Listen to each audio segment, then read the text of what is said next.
Hey everyone, welcome back to another Bookmas video. If you're new here, my name is Tonya, and today I'm going to be taking you along with me as we go to Barnes & Noble. I have a book that I ordered waiting for me to pick up. It's The Hunger of the Gods, which is the second book in the Bloodsworn saga by John Gwynne, and then we're just going to kind of look around and see if there's anything else that we want to pick up, so I thought I'd bring you along with me.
Alright, so I am back from my little book buying adventure, and I didn't get a ton of books. I mostly just looked around, but I did pick up a couple that I wanted to show you. Plus, I had a pre-order that came in, and I also thought that we could open up the first box in my book advent calendar, because today is December 1st.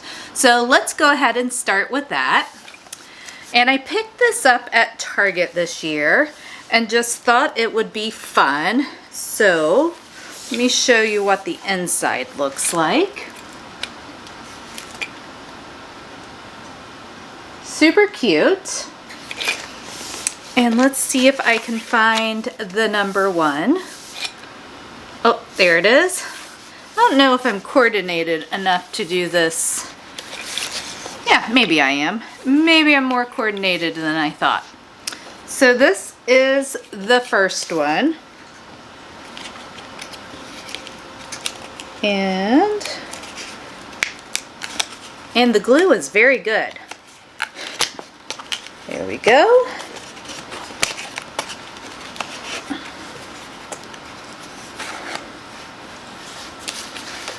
Okay. Oh, and it is a cute little book stamp. It says, read it, enjoy it, return it, from the library of, and then you can write your name in there. So that's what the back looks like. So really cute. I'm looking forward to getting a little bookish surprise every day through Christmas, so super excited about that advent calendar. And then on to the books. First, let me show you, I did a pre-order of Brimstone from Target. This is their deluxe edition, and she is quite gorgeous. And then you see Onyx's little paw prints here, and what I'm assuming is one of the god swords. So beautiful cover.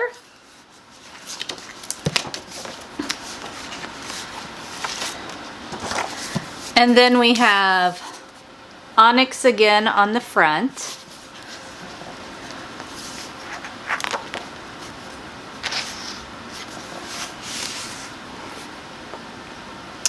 And I'm guessing that is Carrion, who is one of my favorites.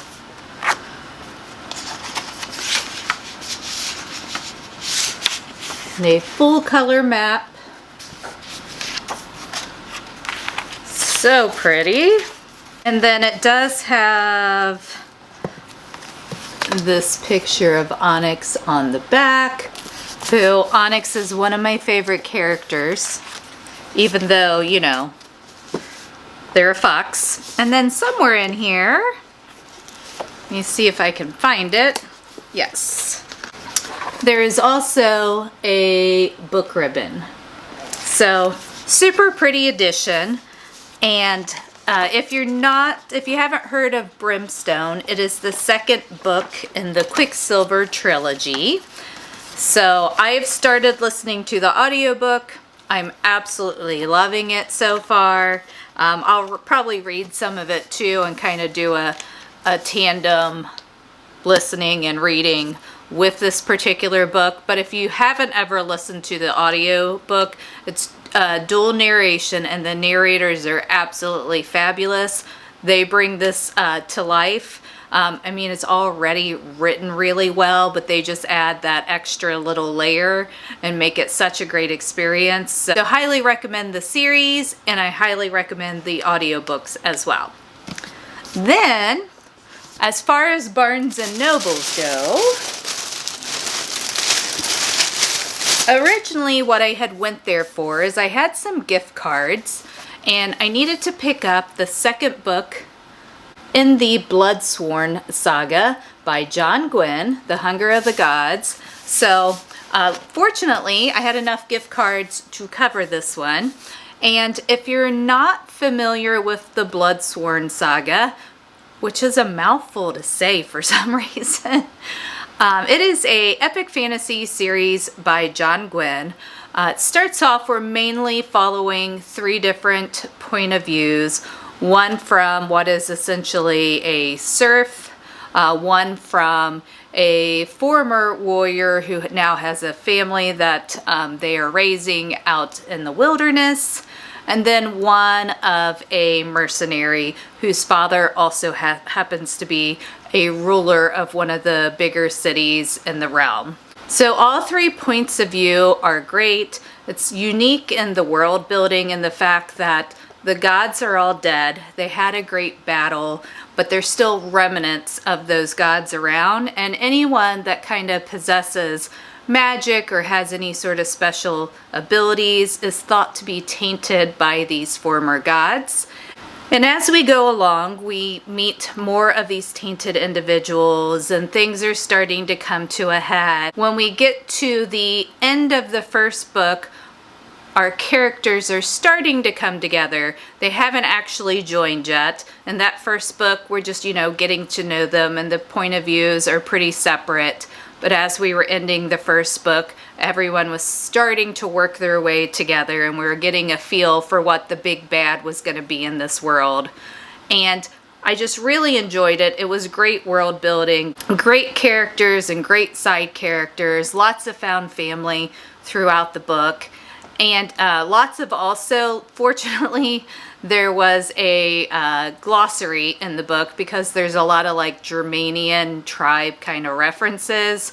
And I didn't know what any of those weapons were. I mean, I know what an axe is, I know what a sword is, I know what a spike is, but I had no idea what a sea axe was. So fortunately, there was a glossary, but great book series. So I will be continuing that series with this one. Then, I thought this one looked good. I haven't heard a lot about it, but it is called A Dark Forgetting, and it is by Kristen Ciccarelli, who wrote the Crimson Moth series. And this is her newest book that is out, and I just thought that the blurb sounded really interesting. I haven't heard anyone talk about it, but wanted to give it a shot. And here's a little bit of the blurb off the back. No matter how far she runs, the forest always comes for Emmeline Lark, haunting her with its mysterious disappearances and its tales of fey magic. When her grandfather goes missing, Emmeline is forced to venture into the woods to save him. There, Hawthorne Fell, a handsome and brooding tithe collector, brutally tries to dissuade her from searching, even as a magnetic spark ignites between them. Undeterred, Emmeline enters the court of the fabled Wood King and makes a deal, her voice for her grandfather's freedom. Little does she know, she stumbled into a curse that threatens the very existence of this eerie world where she's now trapped. To survive, she'll need to team up with the fiery yet secretive Hawthorne. If she fails, she'll lose everything she holds dear. So I thought the storyline of her losing her voice was unique and looking forward to reading it. Sounds like it's going to be enemies to lovers and that we're going to be, spending part of our time in the Fae world. And Kristen Ciccarelli always does such an atmospheric, descriptive kind of writing that I'm sure I'll enjoy it. So I picked this one up. And then I only picked up one more book, and I was definitely influenced by BookTube on this particular read. It's The Will of the Many by James Islington. And the second book in this series has just come out. So I've been hearing a lot of other booktubers talking about this particular book. So it's got me interested in starting the series, which quite honestly, the last thing I need to be doing is starting another epic fantasy.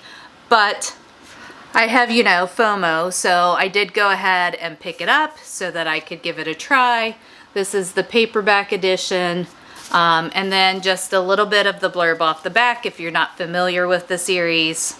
The Catenian Republic, the hierarchy, may rule the world now, but they do not know everything. I tell them my name is Vis Telemus. I tell them I was orphaned after a tragic accident 3 years ago, and that good fortune alone has led to my acceptance into their most prestigious school. I tell them that once I graduate, I will gladly join the rest of the civilized society in allowing my strength, my drive, and my focus, what they call the will, to be leached away and added to the power of those above me, as millions already do, as all must eventually do. I tell them that I belong, and they believe me. But the truth is that I have been sent to the academy to find answers, to solve a murder, to search for an ancient weapon, and to uncover secrets that may tear the Republic apart. I will never, ever cede my will to the empire that executed my family.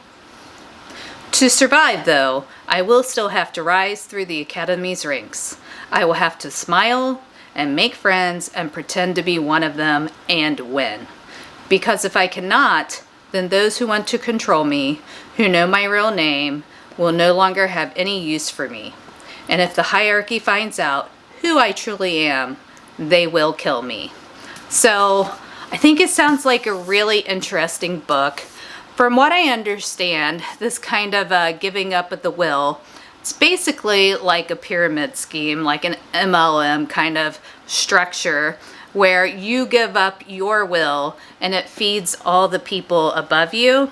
So definitely not the standard kind of magic system. And it'll be interesting to see how James Islington kind of builds that world and that magic system.